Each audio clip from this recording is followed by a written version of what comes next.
Hi, I am John, and today we will tackle the Aves de Rapina, Birds of Prey, by Teodoro Kalaw, in which we will go over the author, date published, overview, type of plot, characters, theme, setting, conflict, and point of view.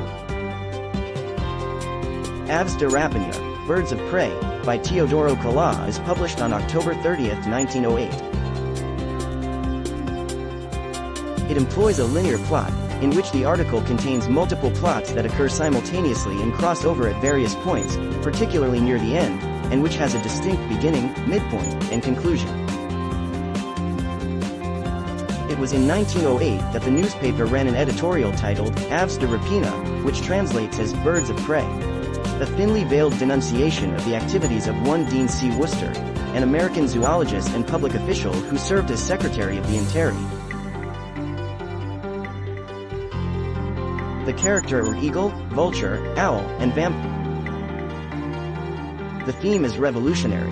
During colonial rule, the case became well known as a libel trial that demonstrated the Filipinos' struggle for freedom of expression.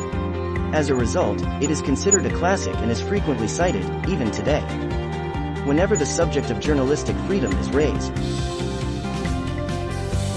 The setting takes place in the country of the Philippines. The conflict is between the predator and the prey, or between the author and the accused, in which the author places a person who preys on the vulnerability of human and natural resources. It is told from a third-person perspective, with the narrator existing outside of the article and addressing the characters by animals. Thank you for listening and goodbye.